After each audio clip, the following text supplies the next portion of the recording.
စ္စည်းခိုးတယ်ဆိုပြီးမျိုးသမီးနဲ့ကလေးငယ်ကိုနှိပ်စက်ခဲ့တဲ့လိုင်သာယာရှေ့ပိုင်း9ရပ်ကွက်ဗိုလ်ချုပ်လမ်းမပေါ်ကသွေးသားသူထဲဆိုင်ပိုင်ရှင်နဲ့ဝန်ထမ်းတွေကိုအောက်တိုဘာ21ရက်နေ့လယ်မှာစစ်ကောင်စီလက်အောက်ခံရဲတွေကဖမ်းဆီးလိုက်ပြီပဲဖြစ်ပါတယ်။အောက်တိုဘာ20ရက်ကသွေးသားသူဆိုင်မှစတီးစလုံးအလုံး20ခိုးတယ်ဆိုပြီးမျိုးသမီးနဲ့ကလေးငယ်အားရိုက်နှက်ကဓာတ်တိုင်မှာကြိုးတုပ်ထားတဲ့ဗီဒီယိုဖိုင်ဟာလူမှုကွန်ရက်ပေါ်မှာပြန့်နှံ့ခဲ့ပြီးနောက်လိုလားအပ်တဲ့ပြဿနာတွေဖြစ်လာမှာစိုးတဲ့အတွက်စစ်ကောင်စီလက်အောက်ခံရဲတွေကဖမ်းဆီးခဲ့တာလို့မြို့ခံတွေကပြောလာကြပါတယ်။မြို့သမီးနဲ့ကလေးငယ်ကိုနှိပ်စက်ခဲ့တဲ့ဆိုင်ရှင်မျိုးသမီးကတော့သူတင်ထားတဲ့ဗီဒီယိုဖိုင်တွေပါဖြတ်ပြီးအကောင့်ချင်းခဲ့ပေမဲ့အနီးနားပတ်ဝန်းကျင်ကပြည်သူတွေကအိုးဟော်တောင်းနှင်းဖြစ်ကုန်ကြလို့မလိုလားအပ်တဲ့ပြဿနာဖြစ်မှာစိုးတဲ့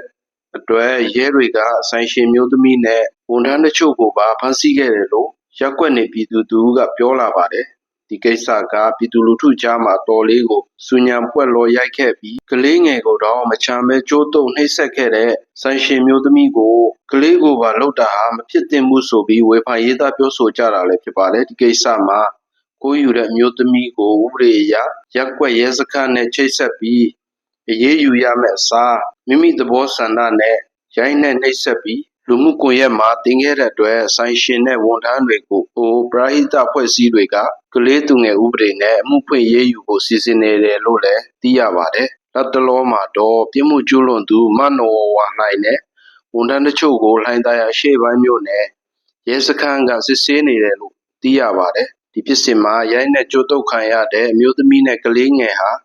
ဆွေမျိုးနီးစပ်ကြသူတွေဖြစ်ပြီးတော့ကလေးငယ်မှာမိဘရင်နှစ်ပါးစလုံးရှိနေပြီးဒေါ်ကြီးဖြစ်သူမှခဏခေါ်သွားရင်အခုလိုပြဿနာတွေဖြစ်ပွားခဲ့တာလို့သိရပါတယ်။ကလေးငယ်ရဲ့မိဘနှစ်ပါးကအမှန်တကယ်ဆင်းရဲပြီးကလေးငယ်အတွက်ရော်ချင်းမလိုချင်သလိုမှန်တရားအတိုင်းသာလှုပ်ဆောင်လိုကြောင်းခိုင်နှင်းဝေရင်သွေးလေးများကေဟာရဲ့ပဲ့ကိုင်ရှင်မင်းသမီးခိုင်နှင်းဝေကိုကူညီတောင်းထားတယ်လို့သိရပါတယ်။ဒီကိစ္စရဲ့နစ်နာသူမိသားစုကိုလှိုင်သာယာကိုကြီးကလည်းလိုအပ်တာတွေကူညီဖို့စင်သစ်ရှိနေကြောင်းကိုလည်းထပ်မံပြီးတော့သိရှိရပါတယ်။